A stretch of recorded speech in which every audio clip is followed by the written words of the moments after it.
programa Além da Notícia desta noite, refletindo sobre o momento político brasileiro. Estou aqui com dois grandes amigos, especialistas também nesses assuntos todos, política, economia. Eu já quero chamar agora aqui o Dr. Carlos Eduardo Freitas para nos trazer a real dimensão da crise econômica do Brasil, uma crise que já gerou 10 milhões de desempregos recentemente e que isso já está chegando, lamentavelmente, à mesa de tantos brasileiros. Doutor Carlos, qual é a profundidade economicamente da nossa crise e o que é necessário para que a gente saia dela? Eu sei que é exigir demais uma resposta assim. A minha resposta, com toda a humildade, mas a minha resposta não é muito agradável, porque o meu diagnóstico é que o problema que está aí é um problema de confiança, é um problema de credibilidade.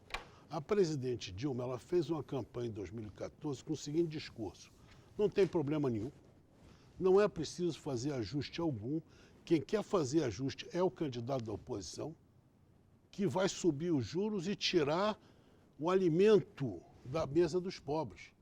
E o ministro João Santana, hoje preso, ele montou um...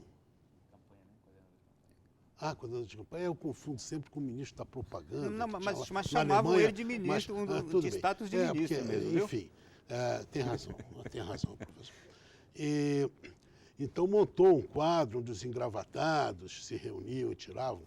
Eu já fui dos engravatados, nunca ninguém ali teve nenhuma intenção de tirar, pelo contrário, tudo era feito com o objetivo de aumentar a prosperidade. Fez esse discurso. Vencida a eleição, porque não houve cartas brasileiras. Lembremos de 2002. Quando Lula fez uma carta aos brasileiros em junho e disse, porque tinha um programa do Partido dos Trabalhadores que era um programa muito radical. E ele fez uma carta e disse, eu não vou fazer isso, eu vou fazer isso, vou respeitar os contratos. E fez uma política econômica conservadora, prudente. Conclusão, houve um mensalão. E eu pude perceber, até tive uma discussão com um colega, disse, ele vai ser eleito. Ele vai, porque a economia foi preparada para deslanchar. Contou com muita sorte, dos termos de troca, etc, etc. Mas o primeiro mandato dele foi irrepreensível em matéria. Foi piorando um pouco ao longo do segundo mandato, porém a presidente Dilma, no primeiro mandato dela, a partir de agosto de 2011, foi baixando os juros sem maiores cuidados e sem base. Acabou depois desse discurso de campanha, ela acabou subindo o juro, com uma recessão fantástica, e ela não faz o ajuste. Ela não tem credibilidade, não há credibilidade. Quando eu vou fazer um ajuste, veja só, eu fiz um levantamento da despesa e receita do governo central, incluindo Previdência. Então você vê que, na maioria dos anos, a despesa cresce e a receita cresce muito pouco. E nesses últimos 2 anos, 2014 e 2015, você pega 2014, a despesa cresceu 12% e a receita 4%. 2014. 2015, a despesa cresceu 10% e a receita 3%. Ora, com esse comportamento, não há dinheiro que chegue, não preciso... Ela tem uma dificuldade muito grande de cortar. Ela aí chamou o economista conservador, deu tudo errado. Nós achávamos mesmo que ia dar tudo errado, porque não é da índole dela. E hoje ela não tem credibilidade para cortar a despesa. Inclusive o Partido dos Trabalhadores não concorda com isso. Né? E ela não consegue aumentar a receita. É possível fazer o corte de despesa aumentando a receita? A minha impressão é que sim. Mas aí você tem um exemplo da Argentina que é emblemático. Você tem que criar a credibilidade na frente, que aí o corte de despesa estimula o investimento. O investimento no ano passado no Brasil caiu 11% em termos reais. Despencou. Ninguém está investindo. Os estrangeiros que vêm, eles estão saindo do longo prazo, investindo em curto prazo, saindo de LFT, indo para LTN. Tem duas palavrinhas que o senhor utilizou aí que parece que são milagrosas na política. É confiança e credibilidade. Foi simplesmente isso que aconteceu na Argentina? Isso é o presidente que chegou, ele não é milagroso? Não, ele não é milagroso, não. É que ele criou o ambiente de confiança. Isso é fundamental, ou seja, as medidas de política irão na direção de corte de despesa, equilíbrio orçamentário, etc, etc.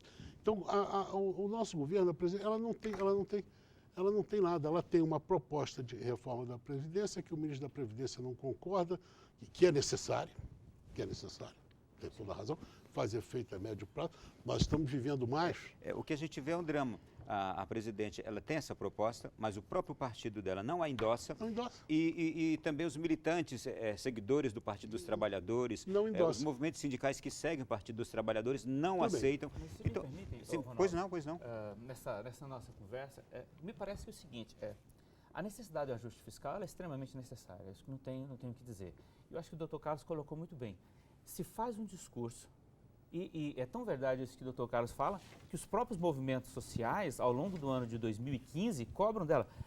Podemos ter divergência se qual é o caminho, mas a questão da credibilidade me parece fundamental. Quer dizer, os movimentos sociais que defendem a legitimidade do mandato da presidente Dilma também fazem crítica à política econômica do governo. Por quê? Porque, na verdade, fizeram campanha numa perspectiva e o governo começou a protar. Então, se estaria mais certo o caminho que ela defendeu na campanha, ou se estaria mais certo o caminho que ela optou depois com o Levido, isso é uma outra história. Mas a questão da credibilidade eu tenho pleno acordo.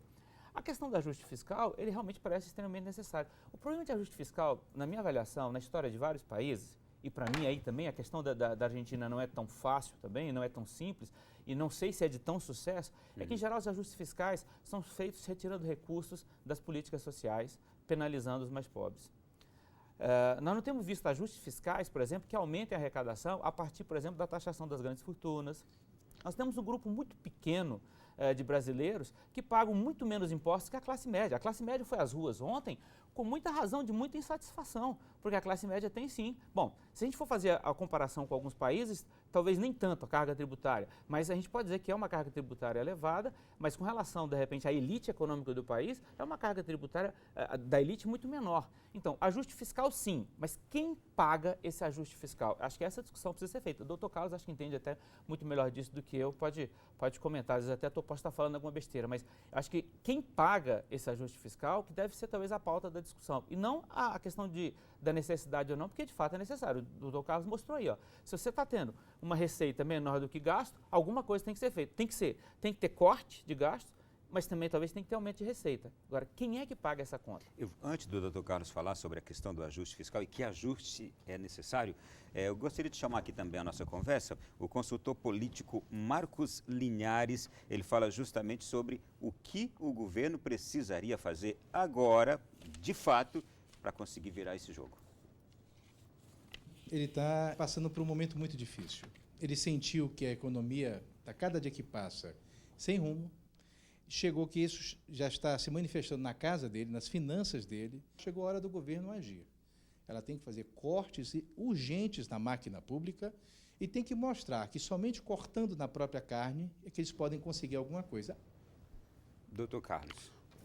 Bom, queria só concordar com o professor Pedro. Realmente, a classe média foi às ruas, basicamente, não foi elite. Foi assim quem foram? Professores, médicos, economistas, contabilistas, advogados, profissionais autônomos, engenheiros, técnicos, contabilistas. Foram essas pessoas que são as pessoas que conduzem. O desespero está chegando nas classes das pessoas de renda mais baixa. Agora, o Partido dos Trabalhadores se orgulha, inclusive, de ter colocado 40 milhões de pessoas na classe média.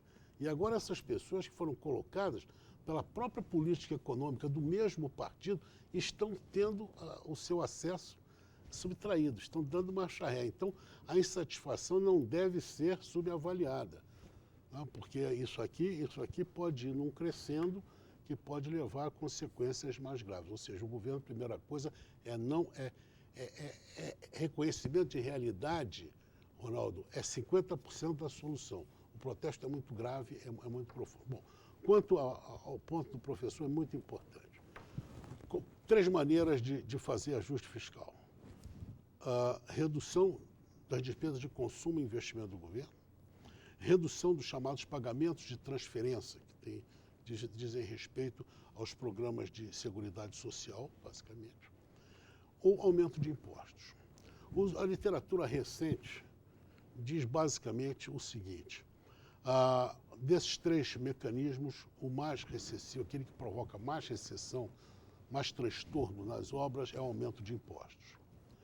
O intermediário é o corte dos programas de seguridade social, das redes de proteção social. E o menos recessivo são aqueles programas de redução do consumo e investimento do governo, que também afetam as pessoas que precisam do Estado. Bom, o problema do aumento de impostos, qual é? Em primeiro lugar, o Brasil tem uma despesa muito engessada. Então, isso que está aqui é causado, como a despesa é engessada, tudo é obrigatório, o que acontece? Se há qualquer dificuldade na receita, nós temos que aumentar a carga tributária. Quando a carga tributária não é muito alta, isso pode ser aumentado, estou falando da carga ainda, vou chegar no seu ponto. Quando a carga tributária já é muito alta, como a nossa, era uma carga normalmente na faixa de 35% do produto interno bruto, a bruta, embora a líquida seja bem menor. E ela, nesses momentos mais de crise, ela cai para 32,5% mais ou menos. Mas ela é muito alta para jogar aqui aumento de impostos. A meu ver, seria muito e prejudicial à própria recuperação, porque a recuperação econômica é ela que evita essa queda brutal de arrecadação que o ministro Levi não esperava, o governo não esperava. Aí tem o ponto do professor. A progressividade ou regressividade da carga. Isso realmente pode ser mudado com a carga tributária constante. Porque vamos aumentar mais o imposto sobre os ricos e vamos manter a tributação dos pobres iguais. Vai subir a carga tributária, vai prejudicar o investimento, enquanto que podemos aumentar a carga tributária dos ricos, mas eu quero saber quanto que vai reduzir a dos pobres. Isso não tem graça. Mantém os 32%, os 35%. Agora, mesmo esse aumento da carga tributária sobre eu jamais pensaria no imposto de grande fortuna, isso é um imposto sobre poupança, isso é uma medida, a meu ver, deletéria para o próprio investimento e a criação de emprego, eu vou chegar nesse ponto, né? Mas dentro do imposto de renda muita coisa pode ser feita, no imposto de transmissão causa-morte, que é o imposto de herança, muita coisa pode ser feita. Então, há um mundo de coisas sem vir com esse imposto sobre o inclusive porque ele assusta o investidor. Nós não podemos assustar o investidor. Assustar o investidor é matar a galinha dos ovos de ouro. Como é que é essa questão desse imposto sobre grandes fortunas nos países de primeiro mundo? Eu não sei. Os países de primeiro mundo, alguns têm, a França tem, que aliás não deu muito certo. Não sei como, não conheço, não tenho como dizer. Só que é uma coisa que, por exemplo, não me consta que exista nos Estados Unidos, não me consta que exista no Reino Unido. Na França foi feito, sem grande sucesso. A Alemanha tem um bem-estar muito maior que a França sem isso. Então é preciso cuidado, por quê? E aí eu vou chegar. A população brasileira hoje cresce 0,7%, 0,8% ao ano. Em 1970, ela crescia 2,5%, 3%. O que acontece com essa diferença? Hoje, o crescimento do emprego, ele pode fazer muito pela distribuição de renda. Sim. O mercado faz isso. Se nós tivermos estímulo à poupança e ao investimento, onde um aumento de carga tributária não faz bem à poupança e ao investimento. E uma maior progressividade da carga tributária, que é importante para a equidade, mas também tem que ser manejada com cuidado para não prejudicar o investimento. Então, hoje o investimento, o que ele pode produzir de aumento de produtividade e de crescimento do emprego, grande parte, o grosso do acesso durante a primeira década do século das pessoas à classe média, foi o aumento do emprego. O desemprego em 2003 era 12%. Ele baixou para 4,8%. Já está em 7,5%, louco para ir para 9%. Então, está sendo devolvido. Esse era o meu temor o tempo todo. Tá? Então se hoje... perdendo muito rapidamente muito, aquilo que foi foram dessa última década. Exatamente. Então, é preciso que, a meu ver, é investimento. O que aconteceu com o investimento no ano passado? Caiu 11%. As pessoas não confiam na presidente, não confiam no Partido dos Trabalhadores. Eu não estou dizendo isso com nenhuma coisa política, não. Votei 2 vezes no Partido dos Trabalhadores, não agora. Quando me convenceram que o Partido dos Trabalhadores era um partido social-democrata, eu votei. Depois eu descobri que não é um partido social-democrata.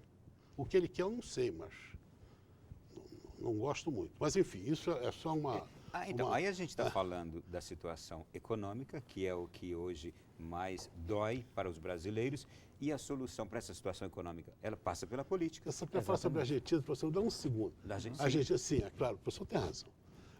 Quando você tem uma mudança desse tipo, os pulmões se enchem de ar, depois você tem uma arrumação disso.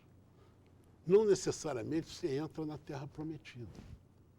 Provavelmente não, mas você encontra um caminho para isso. O senhor quer dizer isso? A Argentina está encontrando um caminho. Está encontrando um caminho. Não vai ser, ele não é milagroso e tal, mas o ambiente de otimismo, ele já muda o clima. Ele não faz milagre. E pouco a pouco é que vem a solidez do bem-estar. Exatamente, com aumento de produtividade, investimento. Alguns dizem que, tanto na política, mas sobretudo na economia, um forte elemento, por isso o senhor falava da questão da credibilidade, é que quando eu acredito que algo vai dar certo, eu, na verdade, faço investimento. Então, tem algumas coisas que são muito interessantes, que eu acho que seriam do campo, a gente está falando aqui de política e economia, mas são até do campo da psicologia. Ou seja, existem meio que profecias autorrealizáveis.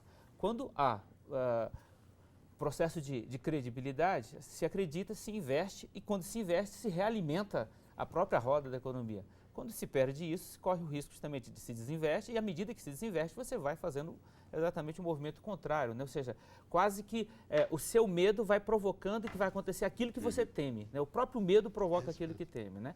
Eu quis só fazer esse adendo sobre a Argentina, porque eu acho que está muito cedo ainda, e de novo, para mim precisa verificar quem paga a conta.